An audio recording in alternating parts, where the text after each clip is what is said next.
Good evening, everyone. Welcome once again to our Bhagavad-gita Satsang. I'm Hari-kirtana Das. It's an honor for me to have you here with me, and it's a pleasure for me to be here with you.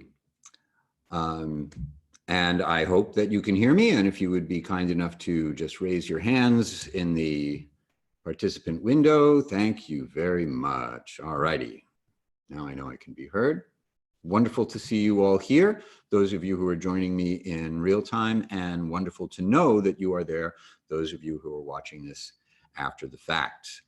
Let's take care of a little bit of our regular housekeeping. For those of you who are new to the satsang, you can adjust your audio settings and your viewing options, probably up in the upper right-hand corner. You need not worry about your microphone or video camera. I cannot see or hear you. But if you would like to be heard by me, then please type something into the chat, any questions or comments, reflections or realizations that you have. I'll have my eye on the chat window. You can also type into the Q&A if you want to ask a question there. I have that window open as well. Last week, we covered verses 33 through 39. We spoke about the psychology of determination, the psychology of happiness, and nectar poison and madness. We are finishing up Krishna's discussion of the three qualities of material nature as they apply to actions, people, states of being. And this evening, we will speak about civic duty, everyone's social position in relationship to the qualities of material nature, and how everyone, as far as Krishna is concerned, has a path to perfection through their natural occupation. Even if one executes that occupation imperfectly, one can still reach or attain perfection. We will cover verses 40 through 48, and given that most of us have an imperfection or two in what we do and how we do it, I would think that this would be a very reassuring proposition. I know I find it very reassuring. Before we go any further, we will, as always, chant our invocation mantra. So, quick explanation of the diacritical marks, the pronunciation cues used in transliterated Sanskrit, Sanskrit rendered in the Roman alphabet. The dot over an M indicates that in addition to closing our lips together in front, as we always do with M's, we will also bring the back of our tongue up against the back of the roof of our mouth so that we round our mouth to make a sound that comes out of our jaw as much as it comes out of between our lips.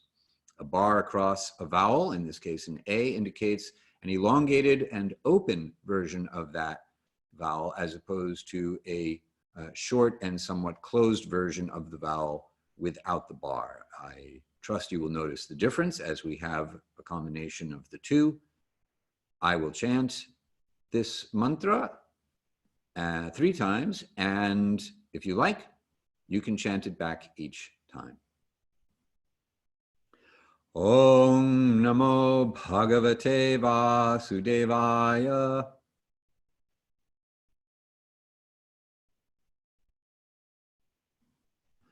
Om Namo Bhagavate Vasudevaya.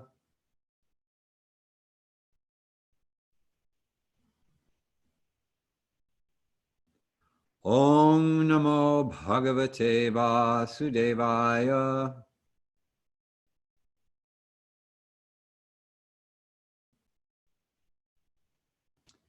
Translation: I offer my respects to the Supreme Person, the Son of Vasudeva, Krishna, who is the all-pervading transcendence.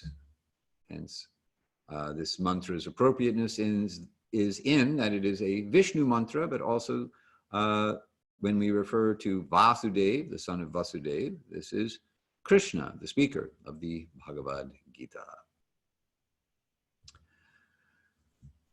So, getting right into this week's verses, we're going to cover quite a few. I am going to read through the translation of each of these verses, and then we'll come back and look at each verse in detail. So, beginning with verse 40 of the 18th chapter, translation.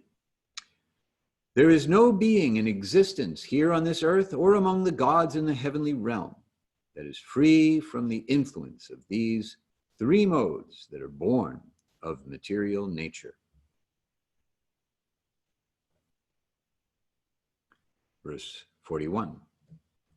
O scorcher of foes, the activities of spiritually enlightened teachers, rulers and warriors, traders and entrepreneurs, skilled workers and artisans, are all distinguished by the particular qualities that appear as their own nature, which have their origin in material nature.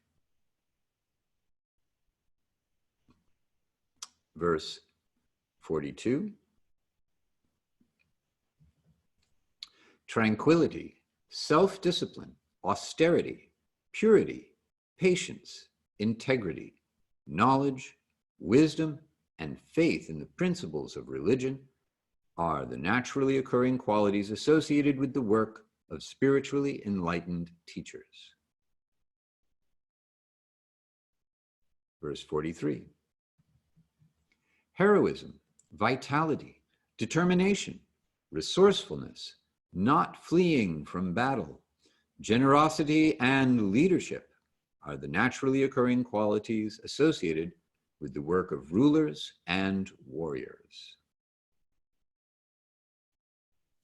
Verse 44.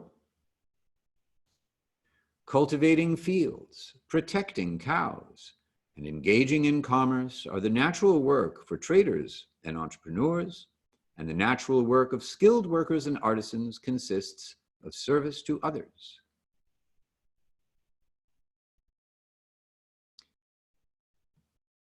Verse 45. By dedication to one's own work, one can attain complete perfection. Now please hear how one attains perfection through dedication to one's own work. By verse 46, by performing one's own work as an act of worship of the one from whom all living beings emanate and by whom all this is pervaded, a human being attains perfection.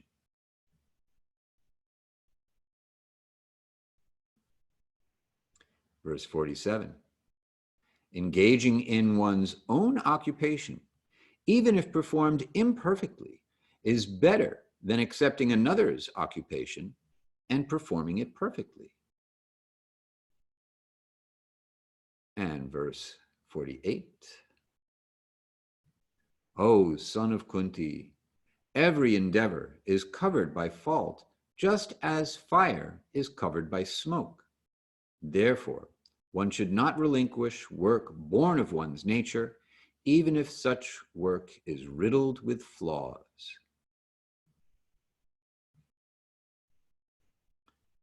So those are our verses for this evening. Now let's go back and take a closer look at each one. So once again, verse 40 of chapter 18. There is no being in existence here on this earth or among the gods in the heavenly realms that is free from the influence of these three modes that are born of material nature. So once again, these three modes that are born of material nature that Krishna is referring to here are the gunas, the three qualities, strands, or modes of material nature: goodness, passion, and ignorance. And here, Krishna is telling us that everyone on this earth is subject to these material modes of nature. What I find particularly interesting about this is that Krishna is going to describe how one achieves the perfection of freedom from karma, freedom from reactions to one's actions, while still being influenced in some form or fashion by these qualities of material nature. One acquires a particular kind of nature simply by acquiring a particular kind of body, particular kind of mind that goes with the body, particular kind of intelligence. In other words, the body is both the physical body and the metaphysical body of prana, energy, mental, emotional, metaphysiology, intellectual, perceptual metaphysiology, etc.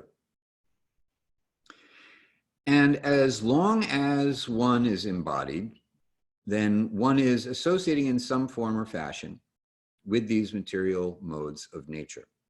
And yet, at the same time, one can be liberated from them. So this is one of the great paradoxes of the philosophy of the Bhagavad-gita.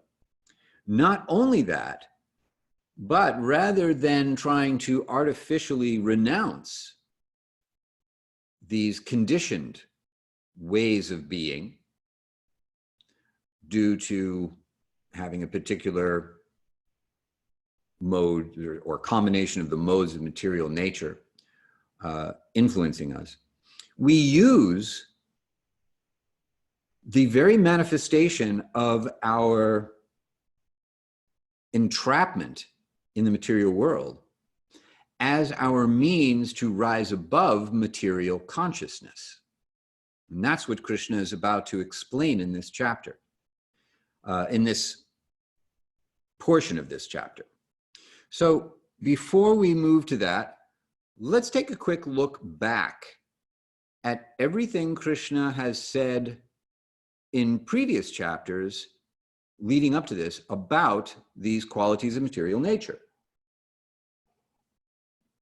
Going all the way back to the second chapter, Krishna tells Arjuna that the Vedas are primarily concerned with the three qualities of material nature. You will find this in chapter 2, verse 45. And what he is urging Arjuna to do is transcend these three qualities.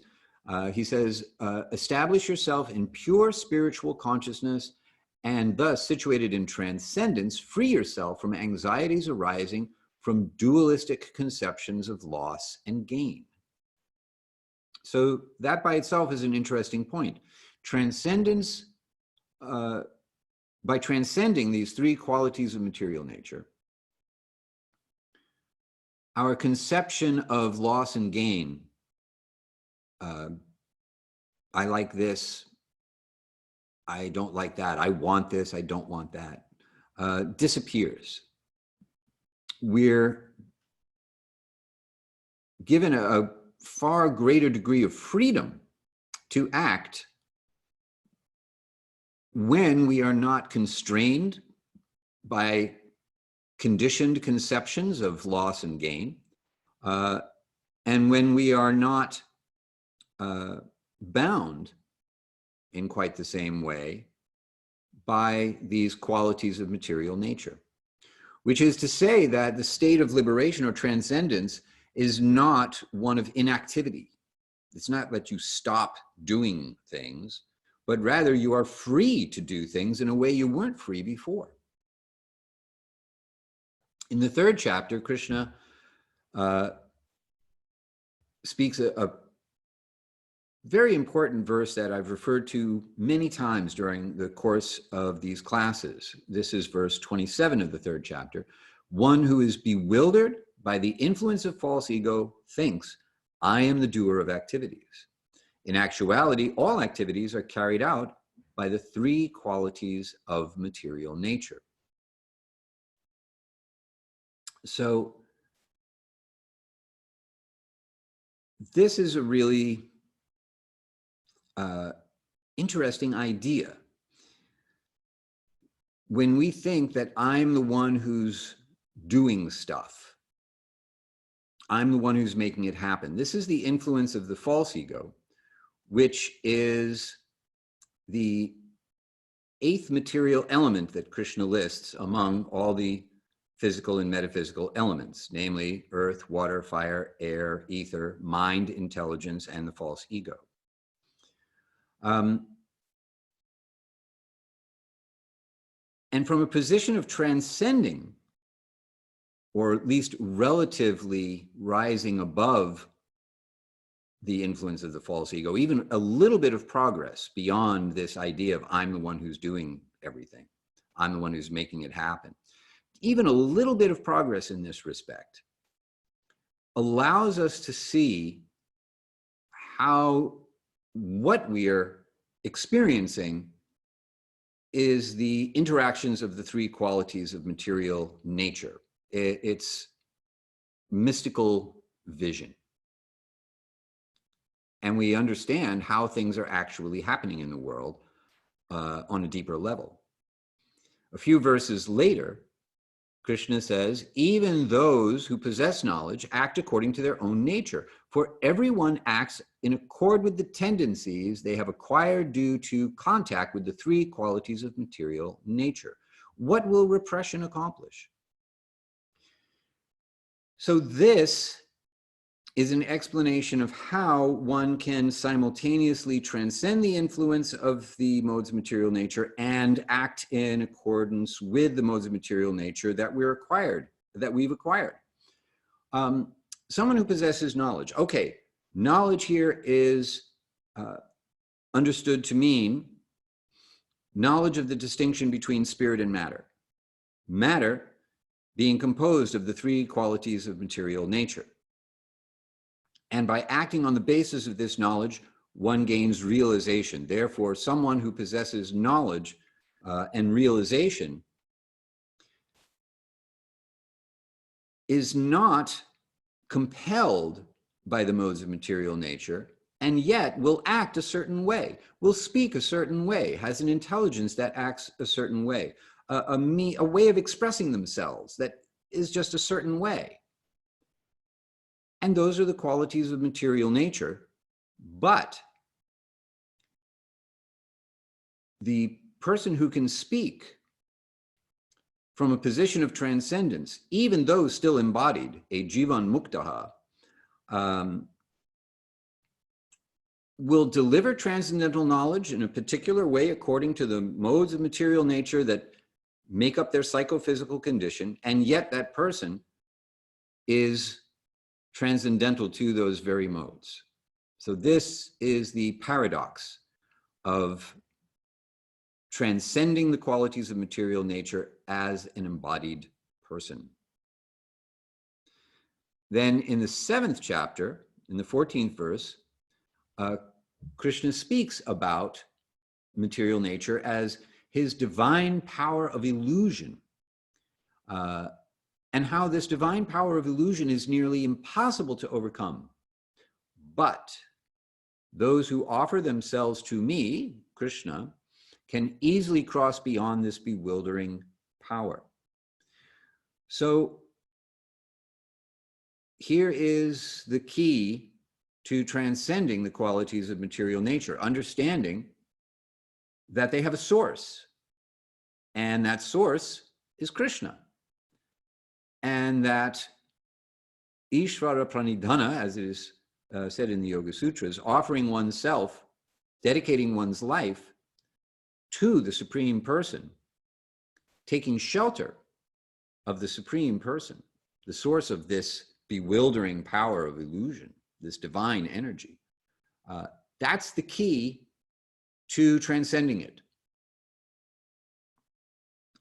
And how we take our natural propensities, whatever they may be, and turn them into an offering to the Supreme Person is what is going to be coming up later in this 18th chapter.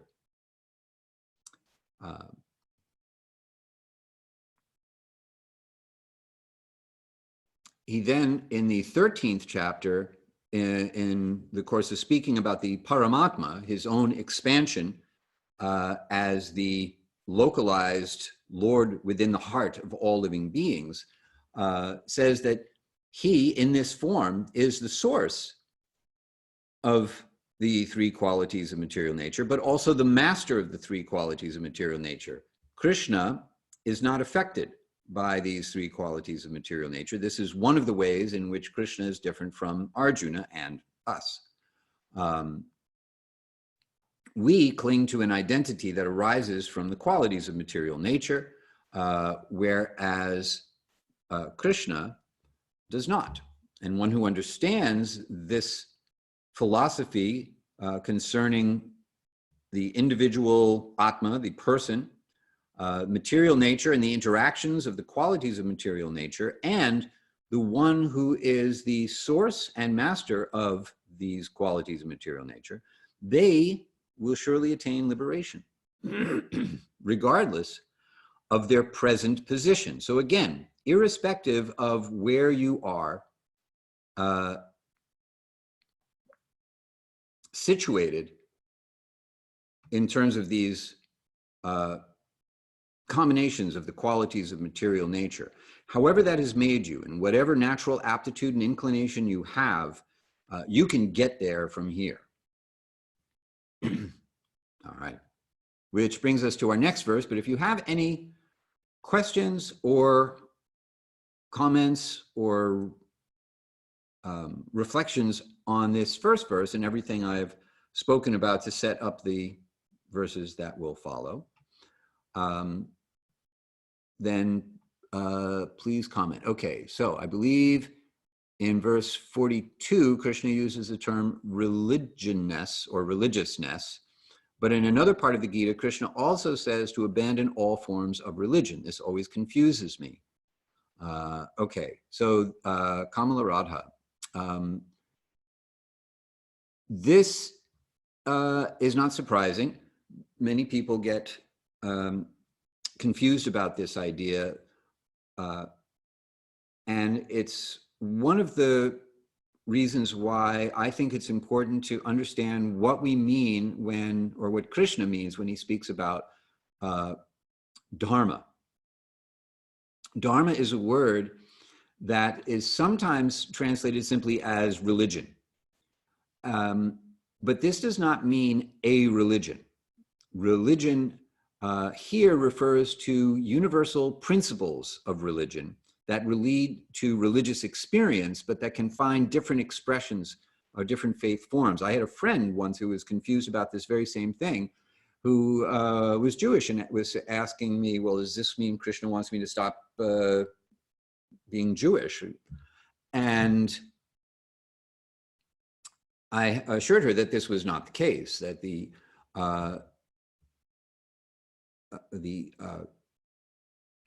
ask was not to give up any particular form of faith, but to make taking shelter of the Supreme Person one's ultimate expression of faith, whatever else might be going on in terms of a faith form.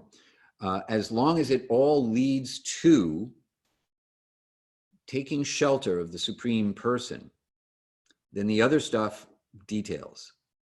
So giving up all varieties of religion, if it is translated in that way, refers to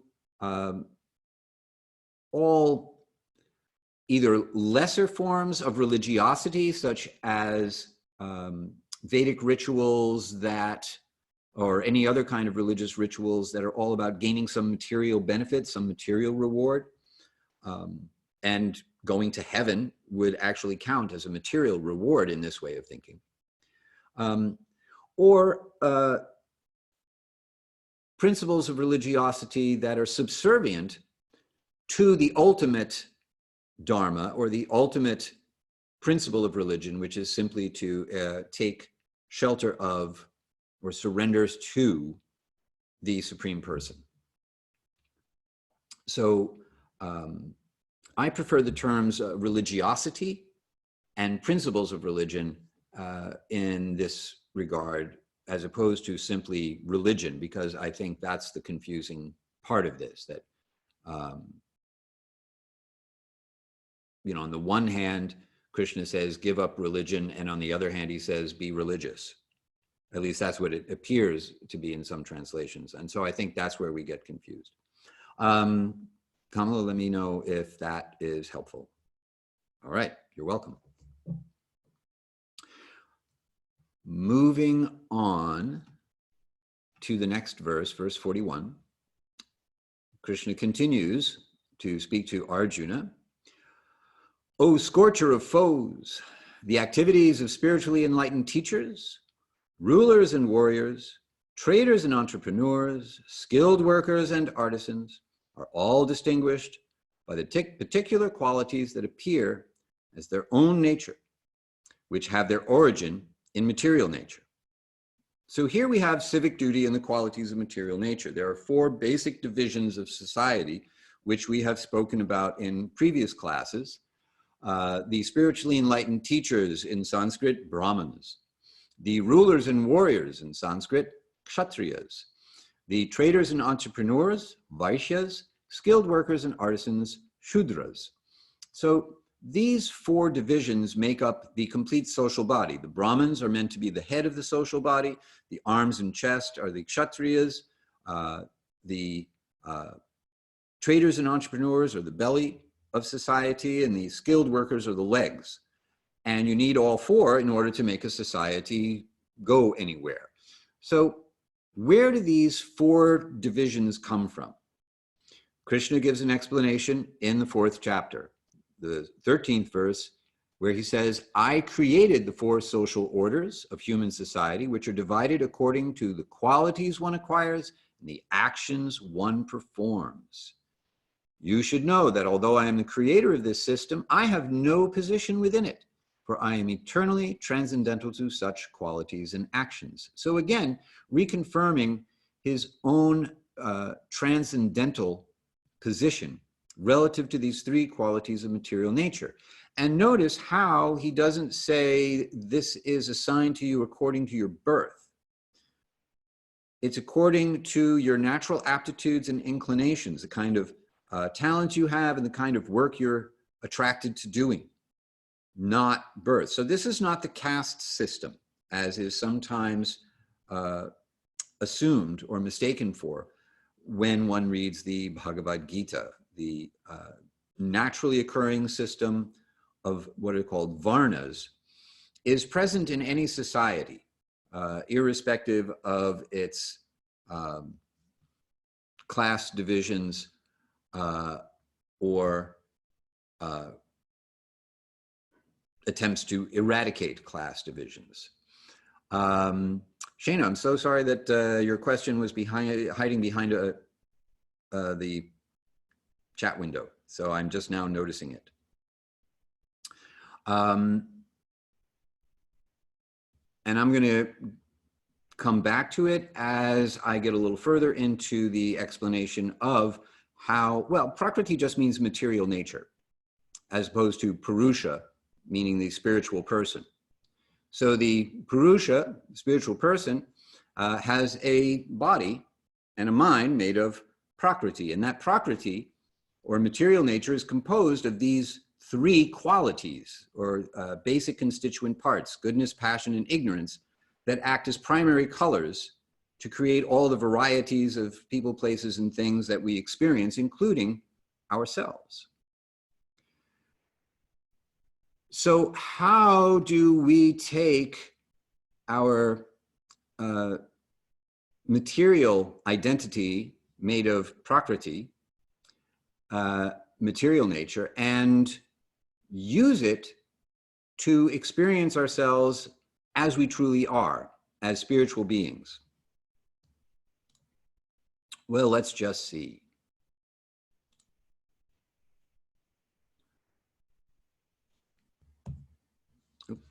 Okay.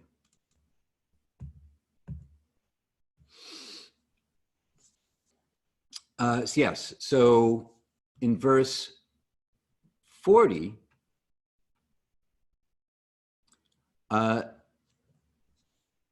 Krishna speaks about these three modes that are born of material nature, that arise from the movement of Prakriti. In stasis, nothing is happening. The three qualities of material nature are in equilibrium, and that's how it is when the material world is not in session. But as soon as time and the living entities come in contact with Prakriti, it starts to move, divides by three, and then infinite combinations of these three qualities of material nature.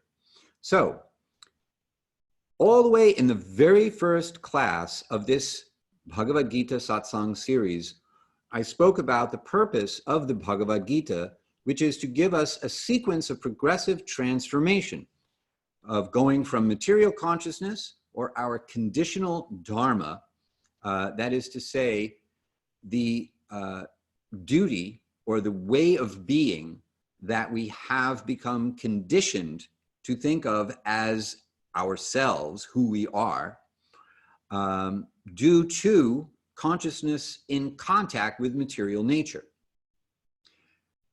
Yoga is the bridge that takes us from this material consciousness to spiritual consciousness, or awareness of our constitutional dharma. That is to say, our eternal nature rather than our conditional nature according to our engagement with these three qualities.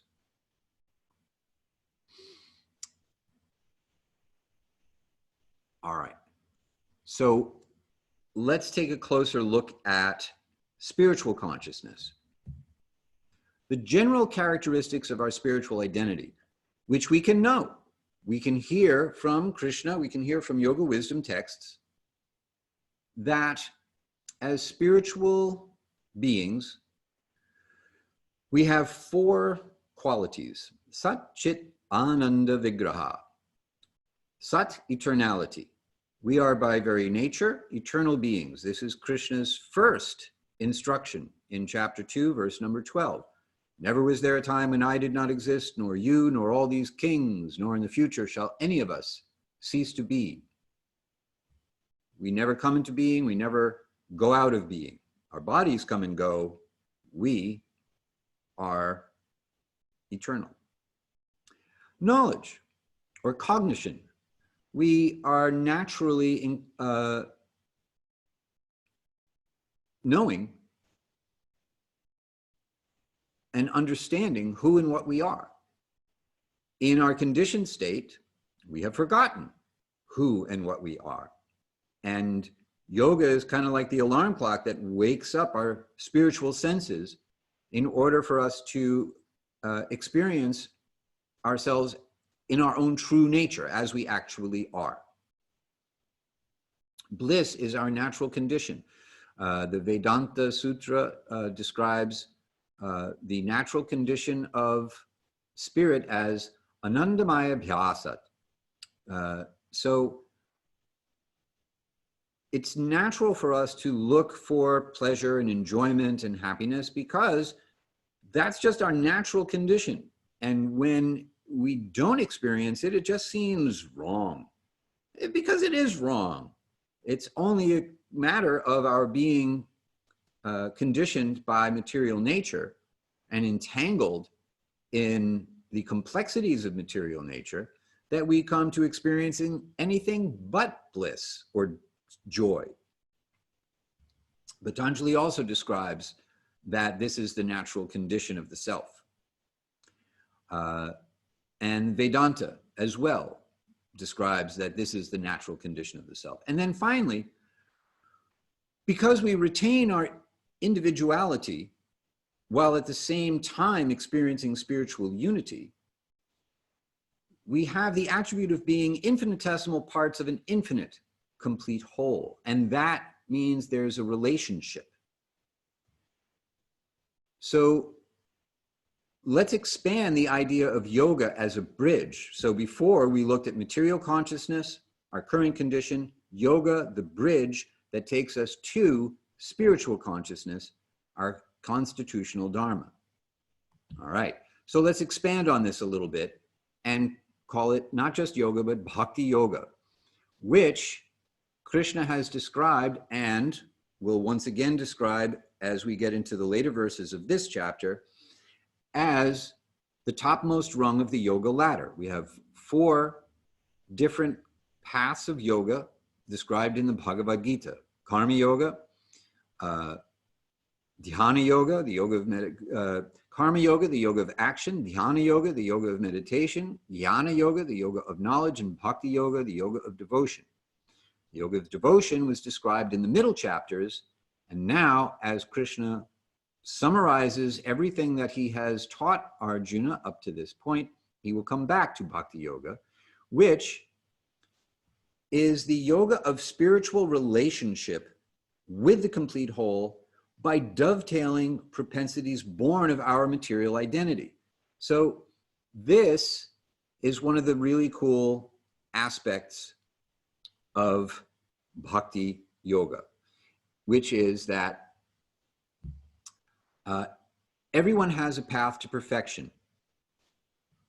By dovetailing one's psychophysical condition and natural aptitudes and the kind of work they're doing, and turning that into an offering.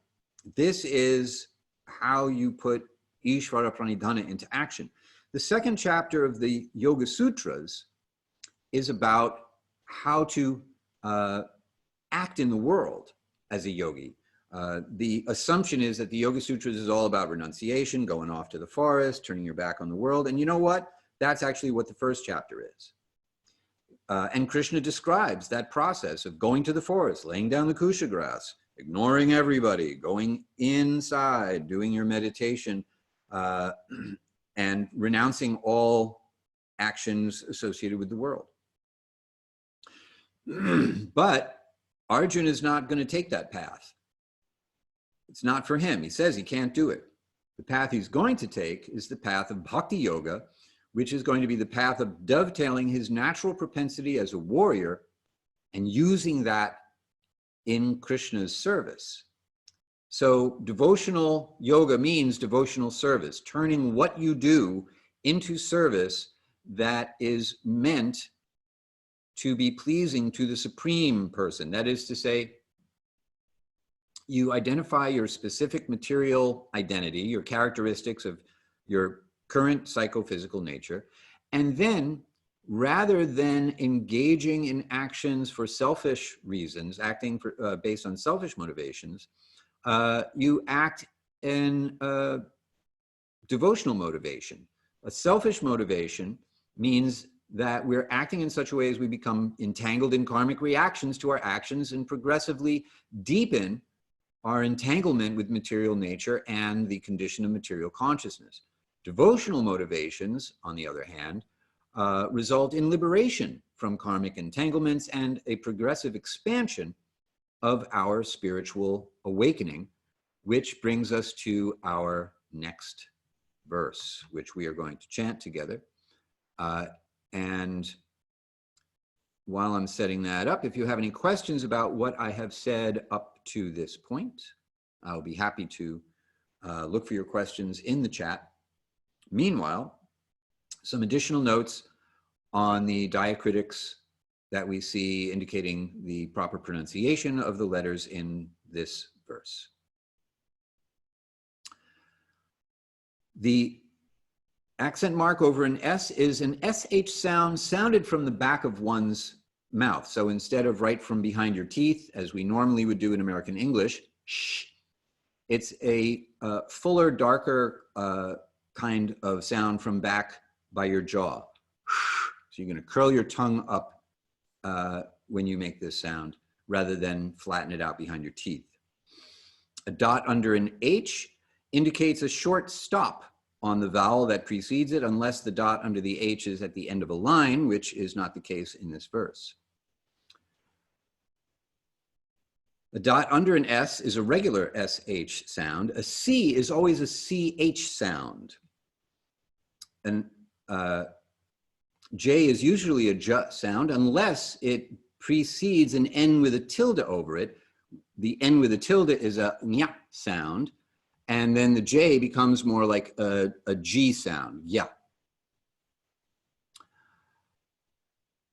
And that's it. Shana, I see your question. I'm going to get to it in just a moment. Okay, here we go. I'm going to chant each line, and you can, if you like, chant each line back. Here we go. Shamodhamastapa shauksham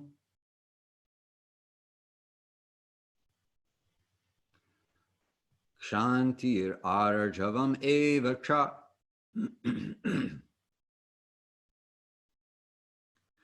Jnanam vijnanam astikyam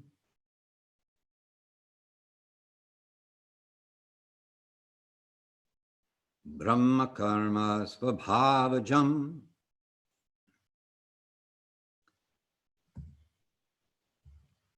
Translation, but before we get to the translation, I just want to reassure you that it's allergy season, and I was out in the garden this afternoon where I was at least 60, 70 feet away from the nearest person that was also in the garden. It's just allergies.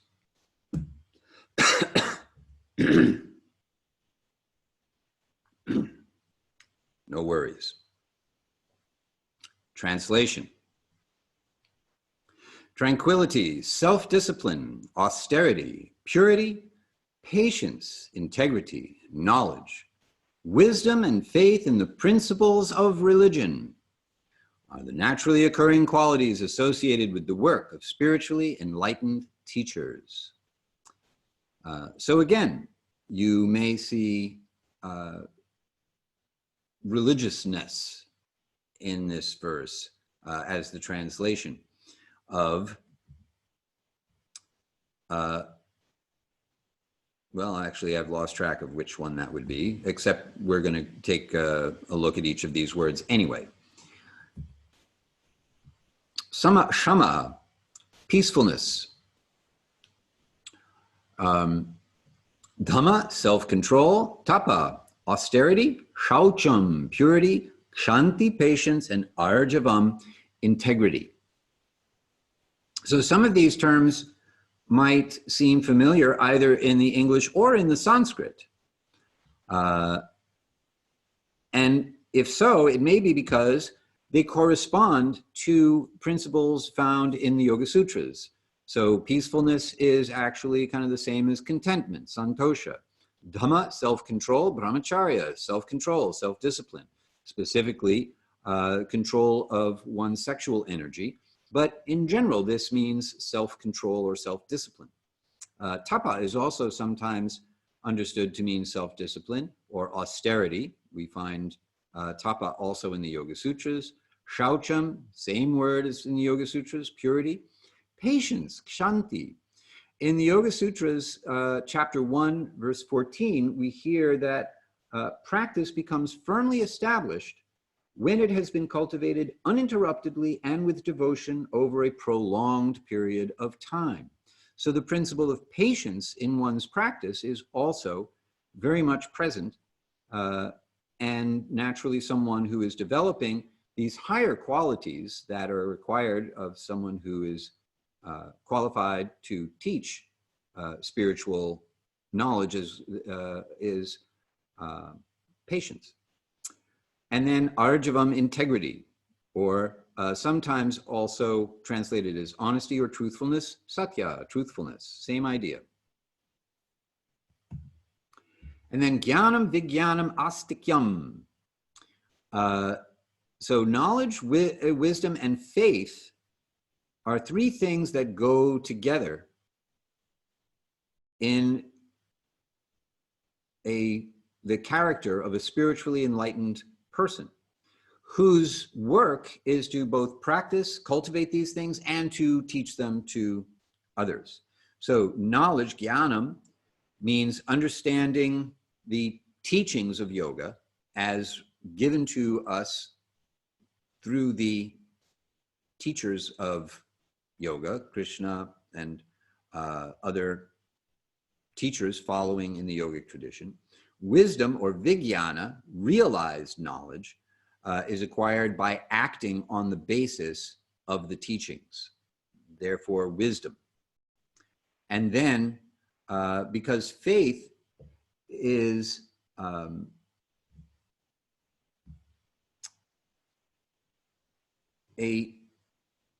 kind of confidence based on experience. Astikyam, faith in principles of religion, or you could say religiousness, but faith in the principles of religion as laid out in the yoga wisdom text that you received the knowledge from in the first place is, I think, a more complete way of understanding this. And with that, let me turn to Sheena's question. I'm thinking about what you said to your friend who was wondering about still practicing Judaism. Does the same hold true for Christianity, since that religion is so heavily based on venerating another enlightened being? Yes, it does. Now, depending on which flavor of Christianity one has been brought up in or is associated with, what you're looking for are the universal principles of religion as taught by Jesus of Nazareth, which you will find. My own Param Guru regarded Jesus as his guru, a perfect example of someone who had the qualities that we are speaking about here and exemplified them and acting on the basis of them according to time, place, and circumstance. Such a person in the Vedic tradition might be considered what's called a Shakyavesha avatar, or one who descends with special powers given directly by the Supreme Person for the sake of inspiring others to take up the path of righteousness or religiousness. So, yeah, now, whether you believe the Gospel of Thomas or the Gospel of John as to which angle of vision you bring to the idea of the divinity of Jesus, that's another story. And something perhaps we can thumb wrestle over another time. But the basic idea is, yes, you will find the principles of religion in the teachings of Jesus. And I personally didn't really understand the New Testament one bit until after I read the Bhagavad-gita. So, these qualities that have been described in this verse, Shana, I hope that is a satisfactory answer. So these qualities that have been described here,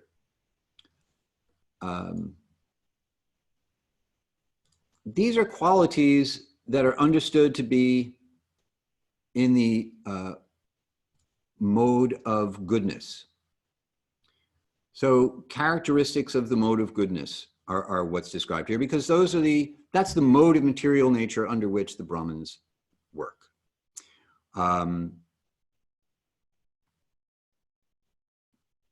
Just a practical example. You're walking down the street and you see a piece of trash that everyone else is ignoring. You think someone ought to pick this up and throw it away, put it where it belongs. No one else is doing it, so you do it. Now, you might think that's Shudra work, cleaning up the garbage. But actually, this is a symptom of purity, work done in the mode of goodness. Someone who is in this position can actually work in any capacity and imbue that work with this mode of goodness. So just in case you're the kind of person who wonders why people leave trash around and you just feel compelled to pick it up, well, congratulations, you're a Brahmin. In our next verse, 43, heroism, vitality, determination, resourcefulness, not fleeing from battle, generosity in leadership, are the naturally occurring qualities associated with the work of rulers and warriors. Well, you know,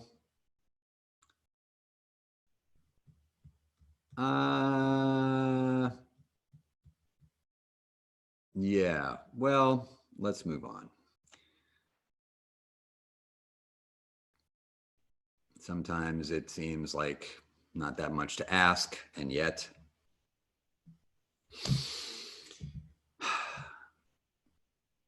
cultivating fields, protecting cows, and engaging in commerce are the natural work for traders and entrepreneurs, and the natural work of skilled workers and artisans consists of service to others. So this actually is where most of us are at.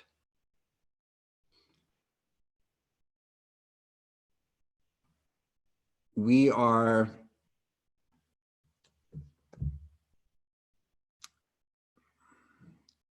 really kind of influenced by the need to make a living one way or another, and therefore Vaishyas and Sudras.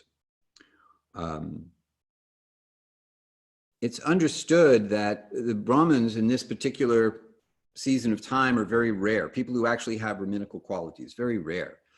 Kshatriyas, people who actually are qualified to be in government, very rare. You almost can't find any of them anywhere.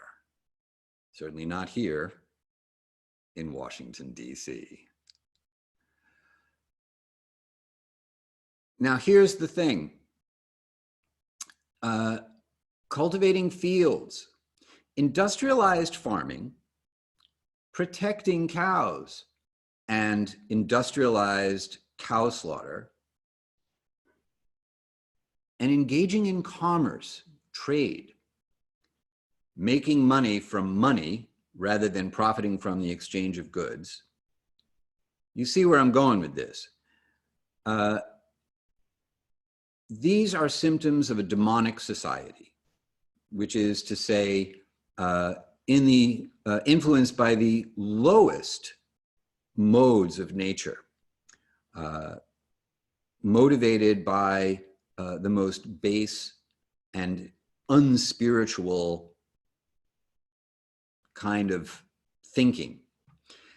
And as we heard in a previous class, those who think of irreligion as being religion and religion as being as irreligion, such people who are always thinking they're right and are always wrong, are influenced by the mode of ignorance. So if you're thinking that better to have grandpa die so that the economy will push on, that's the mode of ignorance. And you may be thinking that this is religion. Well, you know, this is the religion of materialism. Nothing like the kind of religiosity that Krishna is speaking about here in the Bhagavad-gita. So this does not bode well. This is telling us that we are living in a society that is dominated by the mode of ignorance and passion, rather than the mode of goodness. And that's our measure of progress, is, you know, how much economic development is there? Is the stock market going up or going down? People making money or not making money? People enjoying their senses or not enjoying their senses?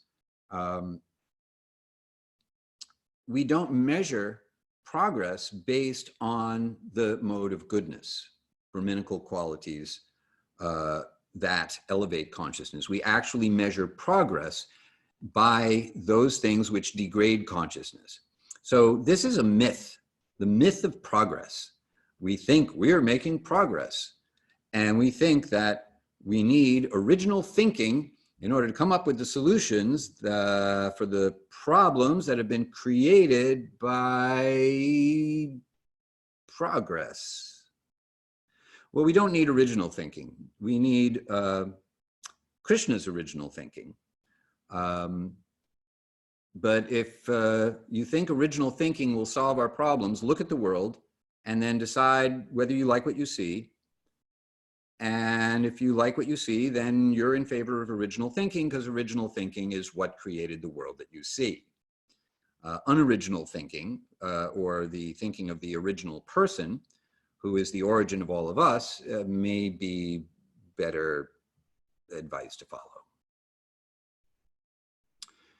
So let's quickly head into the home stretch of 45 and 46. I think we're going to save 47 and 48 for next time, just because we're going to run out of time and they're too important to skip over. So 45, by dedication to one's own work, one can attain complete perfection. Now please hear how one attains perfection through dedication to one's own work. By performing one's own work as an act of worship of the one from whom all living beings emanate and by whom all this, meaning the material world, is pervaded, a human being attains perfection. So back in the 12th chapter, Arjuna asked Krishna, whom do you consider to have the most perfect knowledge of yoga? The devotees who connect with you through worshipful offerings of love, or those who worship the imperishable unmanifest? Which is to say, those who, which is it? The people who act in ways, in such ways to make whatever it is they do an offering to you, or those who are not interested in acting in a personal relationship and rather withdraw from the world in order to merge into Brahman, or the undifferentiated oneness of spiritual consciousness. And Krishna makes it pretty clear with his answers that he considers those endowed with transcendental faith and who worship him and remain united with me by perpetually directing their minds toward him have the most perfect knowledge of yoga. Those absorbed in worshiping the imperishable, invisible, all-pervading, inconceivable, unchanging, immovable, and unceasing, those who bring all the senses under their control and who are equally disposed to all and whose actions are intended for the welfare of all beings will surely attain me.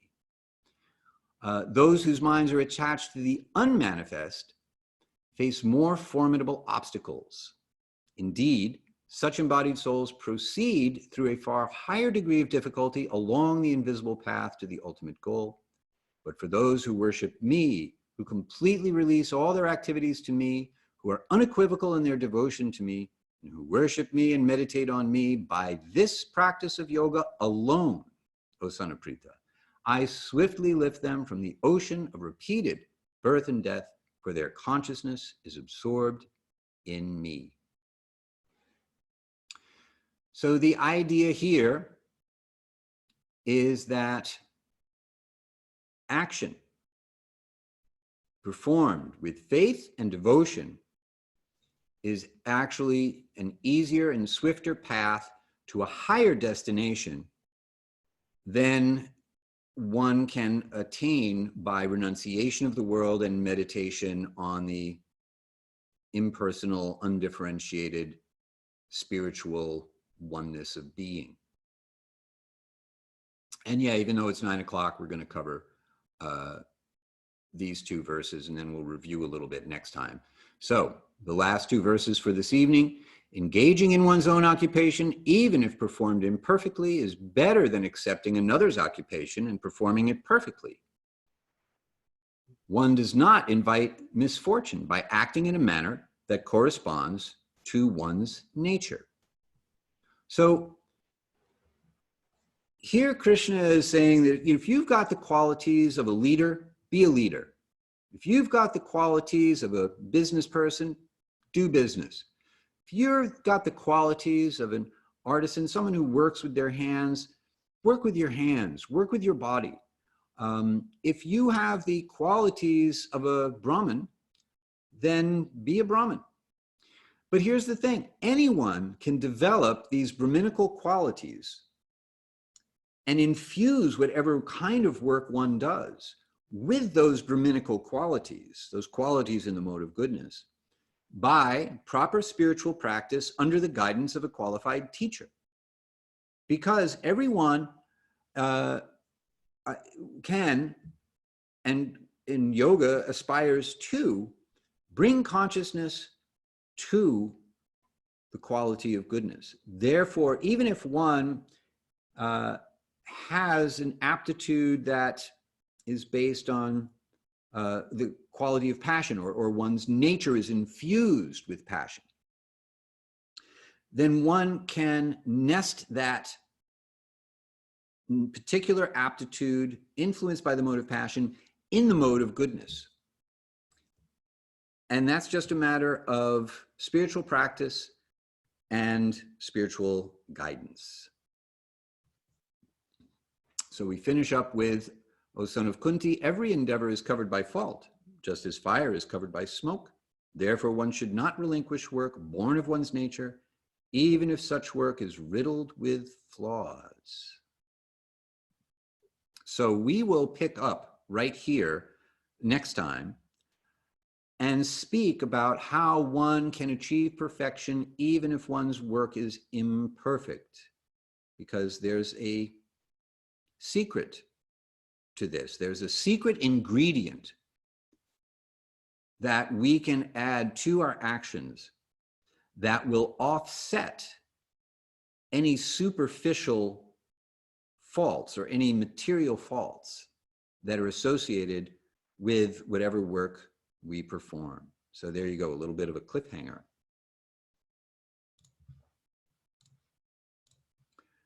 All right. What did we do? Tonight's class, we talked about civic duty and the qualities of material nature, the 4 different divisions of society and how they relate to the qualities of material nature. How everyone, from whatever position we are in, we all have a path to perfection, and we will continue our discussion of perfection and imperfection when we resume with verse 48 next time. Last call for questions. Any questions from anybody? All right. While I anxiously await your questions, Annie, you're welcome. Sarah, you're welcome. I will do my best to stay well, and I hope you do too. And while you are hunkering down and sheltering in place, that I hope will give you some extra time to contemplate the teachings of the Bhagavad-gita we have gone over this evening. Oh, Steve, you don't really want that. But thank you just the same. It's nice of you to suggest such a thing. How do you take shelter in the Supreme Person? This is a great question. All right. We're past our witching hour, but stick around for just a few moments if you can, while I field this very, very excellent question.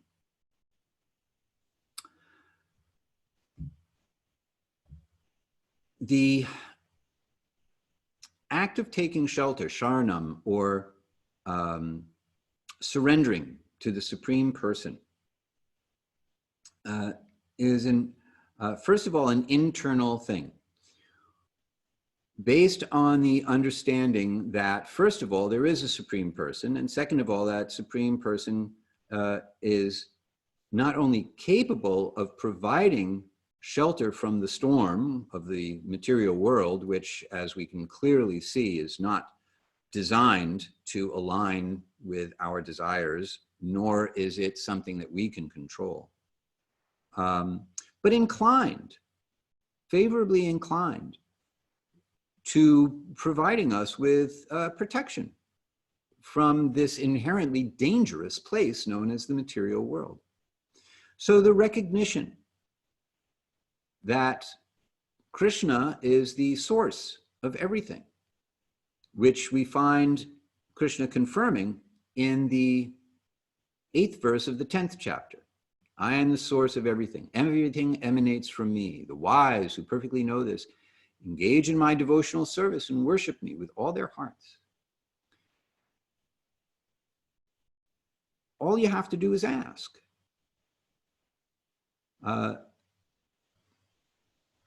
Whatever your conception of the Supreme Person is, that is going to determine your faith and how your faith is expressed.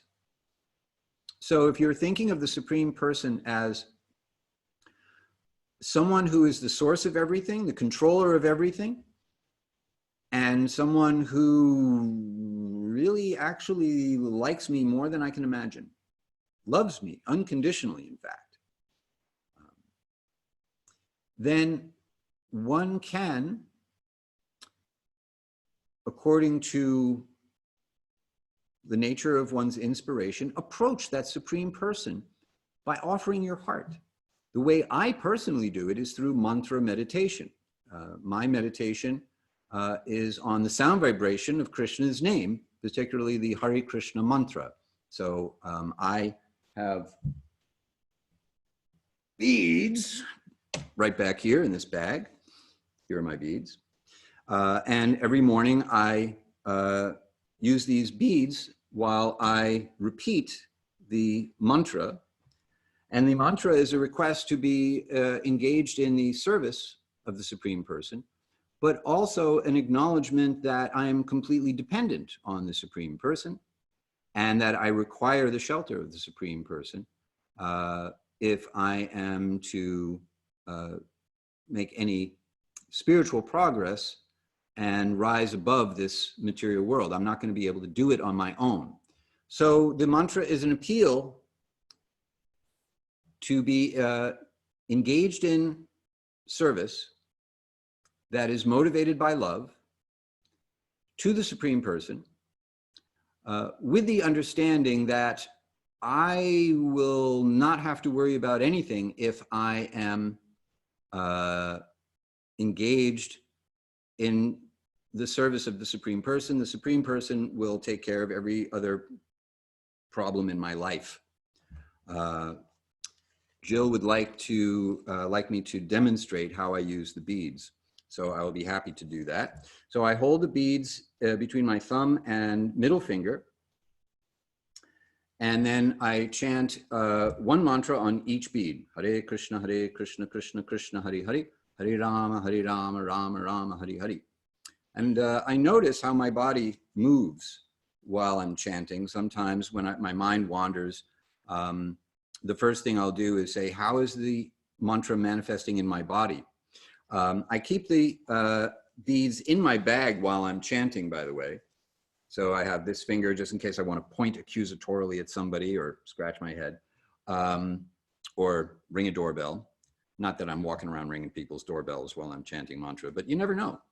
Anyway, so my hand is in the bag, which conveniently has a zipper for putting things in, just in case I go out with my bead bag. And, you know, I've noticed that, you know, I kind of rock back and forth a little bit. It's a little bit like davening for those of you who are of the Jewish faith or know something about it. Anyway, then I go to the next bead. Hare Krishna, Krishna Krishna, Hare Hare. Hare Rama, Rama Rama, Hare Hare, and so forth.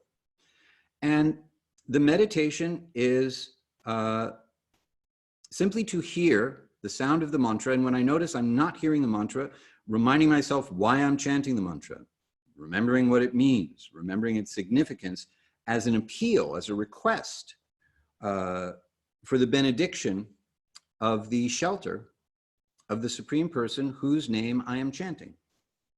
So that's one way to do, that's how I do it specifically. The particular form that it takes for you may be different. Whatever inspires your love of the Supreme Person, that's religion. That is the ultimate goal of religion, to love the Supreme Person and to experience the Supreme Person's love for us. So I hope that that answers your question about how to take shelter in the Supreme Person. And if you would like some greater clarity on that, please feel free to email me, as any of you and all of you are encouraged to do. Hari at hari-kirtana.com is where you can find me, and where I hope I will find you with any questions, comments, or realizations and reflections on these verses. Jill, you're welcome. So next time we will pick up where we left off